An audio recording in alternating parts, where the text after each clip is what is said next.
श्रीमद्भागवत प्रथम स्कंद उन्नविंशाध्याय।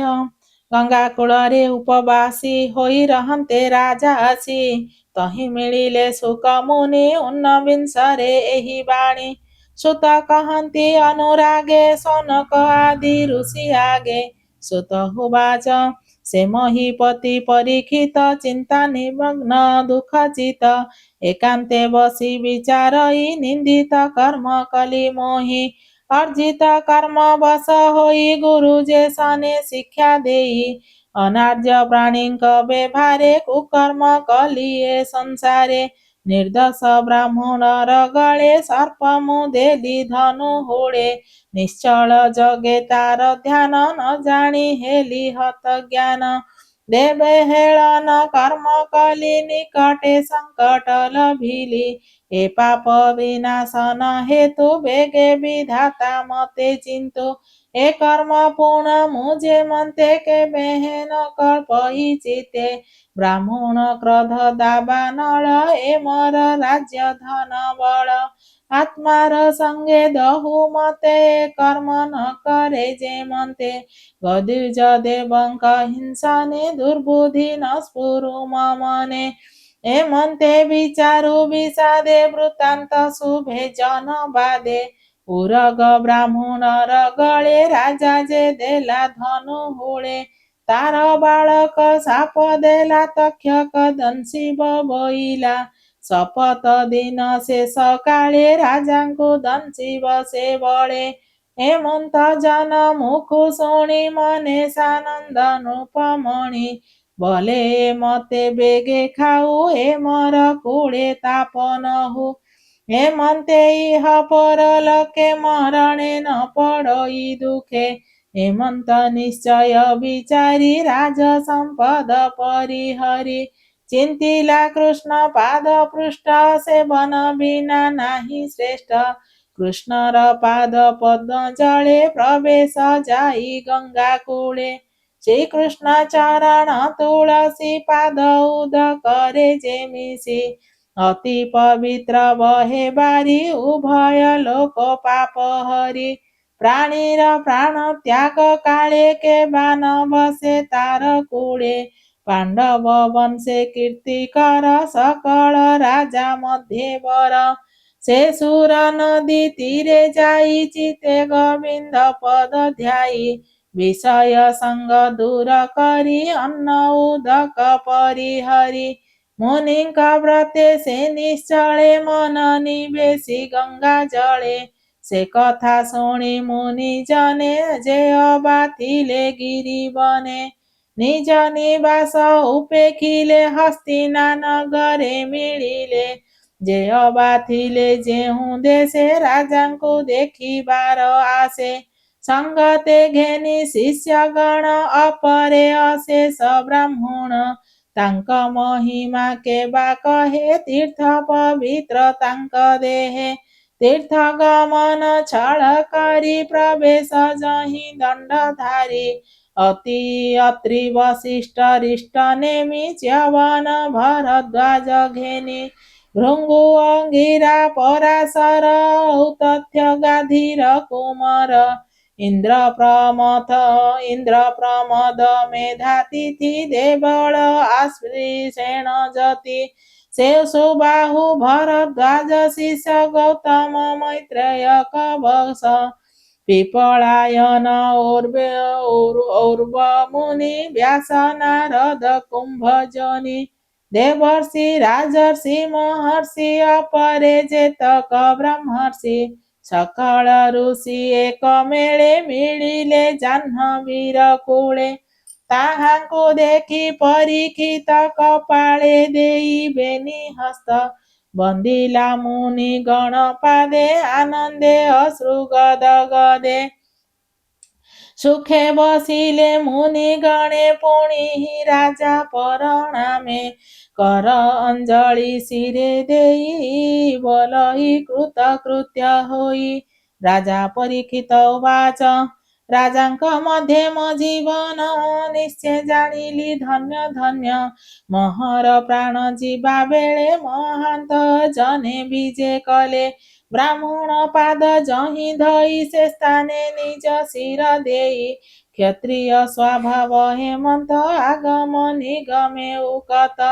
ଯେ ଏହା ଲଙ୍ଘେ ଦୁଷ୍ଟପଣେ ଦୁଃଖିତ ହୋଇ ତତକ୍ଷଣେ ସେ ବିପ୍ରେୟାସୀ ଯାର ପାଶେ ବସନ୍ତି ମନର ହରସେ ତାହାର ଭାଗ୍ୟ କି କହିବା ଯାହା ନ ପାନ୍ତି ସୁର ଦେବା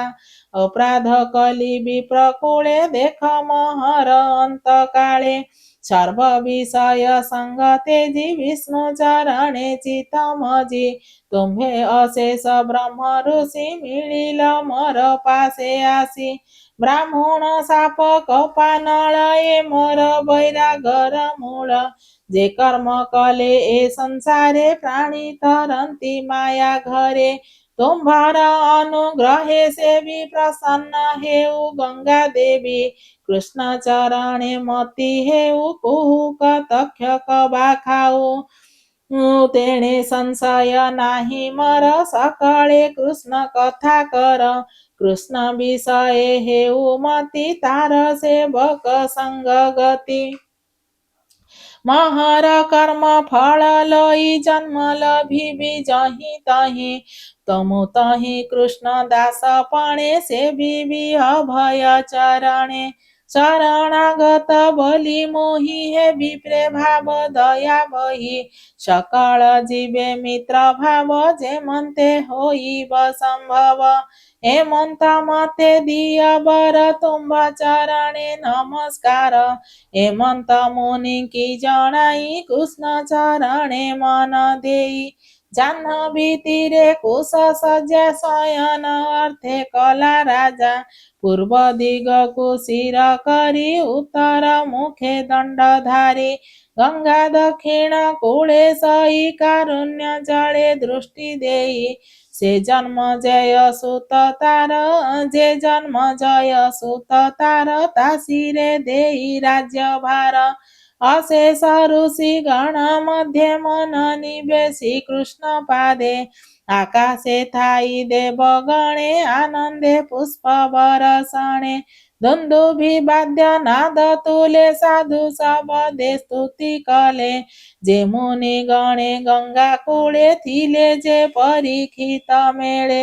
ଗଗନେ ସାଧୁ ସାଧୁ ବାଣୀ ଆନନ୍ଦେ ମୁନି ଗଣ ଶୁଣି ସାଧୁ ଶବଦେ ଉଚ୍ଚ ସ୍ୱରେ ଦିଶ ପୁରିଲା ଗଙ୍ଗା ତୀରେ ଋଷି ଏ ଅନୁଗ୍ରହ ମୁଖେ କହନ୍ତି ଏକ କୁଆରକେ ଏ ସାଧୁ ରାଜା ବିଚକ୍ଷଣ ଅକାଳେ ଲଭିବ ମରଣ ଦେଖ ଏହାର ଭାଗ୍ୟ ବଳେ ମୁନିଙ୍କ ମଧ୍ୟେ ଅନ୍ତକାଳେ ଯାର ଆସ୍ଥାନେ ସର୍ବ ରାଜା ଶିର ନୁଆଇଁ କଲେ ପୂଜା ସେ ରାଜା କାଳେ ହରି ଭାବେ ପଶିବ ଜନ୍ମର ସ୍ୱଭାବେ ଏ ନରପତି ଯେତେ ଦିନେ ପ୍ରାଣ ଛାଡ଼ିବ ବିଷ୍ଣୁ ଧ୍ୟାନେ ସୁଖେ ଲଭିବ ବିଷ୍ଣୁ ଲୋକ ଯେ ସ୍ଥାନ ବିମୋହ ବିଶୋକ ଆମ୍ଭେ ସକଳେ ଏହି ସ୍ଥାନେ ବଞ୍ଚିବା ଫଳ ଜଳ ପାନେ ଏ ଭାଗବତଙ୍କ ତମ ନିଶ୍ଚୟ ଲଭିବ ପ୍ରେମ ଧାମ ହେମନ୍ତେ ଋଷି ମୁଖୁ ଶୁଣି ଅମୃତ ସମ ସାଧୁ ବାଣୀ ରାଜା ମଣିଲା ସତ୍ୟ ପ୍ରାୟ ଛାଡ଼ିଲା ସକଳ ସଂଶୟ ବିଷ୍ଣୁ ଚରଣ ସେବା ଫଳେ ଅଶେଷ ପ୍ରାଣୀ ମହିତଳେ ପୂର୍ବେ ଲଭିଲେ ହରି ଭାବ ଯେ ବ୍ରହ୍ମା ଶଙ୍କରେ ଦୁର୍ଲଭ ଦେଖ ମହର ଭାଗ୍ୟ ବସୁ ସର୍ବେ ମିଳିଲେ ସର୍ବଦେଶୁ ବେଦେ ଯେମନ୍ତ ଦେହ ବନ୍ତେ ସ୍ୱର୍ଗରେ ଦେବଙ୍କ ଅଗ୍ରତେ ବସି କହନ୍ତି ନାନା ଧର୍ମ ଯେ ବନେ ଯେ ବା ନିଜ କର୍ମ ଯେ ଫଳ ଇହ ପରଲୋକେ ପ୍ରାଣୀ ଲଭନ୍ତି ଦୁଃଖ ସୁଖେ ତେମନ୍ତେ ଅନୁଗ୍ରହ ଚିତେ ତୁମ୍ଭେ ଆଗତ ପରହିତେ ଏ ବିନେ ନାହିଁ କାର୍ଯ୍ୟ ଆର ଏ ନିଜ ସ୍ୱଭାବ ତୁମ୍ଭର ତୁମ୍ଭଙ୍କୁ ପଚାରଇ ମୋହି ମରଣେ ଅନ୍ତର୍ଜଳେ ଥାଇ ଏବେ କି କୃତ୍ୟ ଅଛି ମତେ କହ ସକାଳେ ଶୁଦ୍ଧ ଚିତେ ଏ ଘର ସଂସାର ସାଗରେ ମରଣୁ କିବା କରି ତରେ हेमंत पूछु राज ऋषि सुख मिलिले बेगे आसी मही भ्रमण इच्छा सुखे श्रीकृष्ण नाम गाई मुखे आश्रम चिन्ह हीन अंग क्षण क्षण के नाना रंग निरते निज लाभे तो स्वभावे अवधूत बेश बेष्टित बालक समूहे किबा उपमा देवा देहे स्वभावे षडश अवध सुन्दर सुकुमार पाद कर जुगल बाहु अंश उन्नत सुन्दर सुनास निबिड बेनि उरु साजे सुन्दर कपल विराजे आयत चक्षु चारु कन्न सुग्रीव सुन्दर आनन मानसे निगूढ जतृषाके तुंग वक्षस्थल विराजे त्रिबळी कुखी मनहर आवर्त नाभि सुगभीर विकीर्ण केश दिगंबर विभूति भूषण शरीर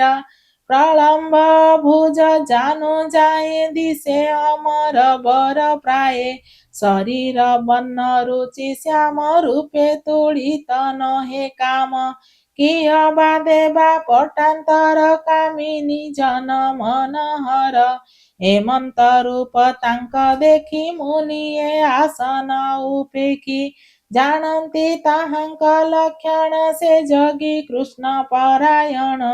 शुक आगम देखी राजा तक्षणे आणी अर्घ्य पूजा विनय भावे दंडधारी चरणे नमस्कार करी स्त्री बालक जेते थिले ता देखी भये बाहुडिले राजा पूजिला मन तसे सुख बसिले राजा पासे बेष्टित ऋषि गण मध्ये से सुख बसिले आनंदे शशांक जेने तारा मेळे विराजे गगन मंडळे प्रशांत चित मुनिवर कुंठ धीषणा जाहार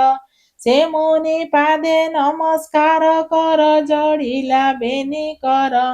निर्मल वाक्य सुधाधार मुनि की चाहिनु पवर पुछई बेनी कर जड़ी चरणे पुण पुण पड़ी राजा परीक्षित उवाच आज महर जन्म धन्य क्षत्रिय वंशे विद्यमान तुम्भे अतिथि रूपे आसी निर्मल चित ब्रह्म ऋषि देखी मो आत्मा कृत कृत्य देह कुकली तीर्थभूत ଯାହାର ସ୍ମରଣ ବିଶ୍ୱାସ ପବିତ୍ର କରେ ଗୃହୀ ବାସ ତାହାର ଦର୍ଶନ ମାତ୍ରେ ଦୂରିତ ନର ହୋଇ ଗାତ୍ରେ ସ୍ପରଶ ପାଦ ଜଳ ଜହିଁ ସକଳ ତୀର୍ଥ ଫଳ ତହିଁ ଆଜ ଜୀବନ ମୋର ଧନ୍ୟ ଦେଖିଲି ତୁମ୍ଭର ବଦନ ଯେତେ ଦୂରିତ ଦେହେ ଥିଲା ତୁମ୍ଭ ସାନ୍ନିଧ୍ୟ ଦୂର କଲା ଗଲା विष्णुर तेज महाघरे जे मन्ते न सन्ति असुरे आज मणिली मते हरि पाण्डव स्नेह प्रीति करी बान्धव प्रिय ब्रह्म राशि जेन्हे पाण्डव गृहे आसी ताहांक गोत्र जेणु मोहि तेणु सदय मरे होई कृष्णर दया जेणु होई तुम्भ दर्शने यज्ञ मोहि अव्यक्त गति जे तुम्भर के ताहा करिब गोचर मरण काले तुम्भ संग तरिलिए भव तरंग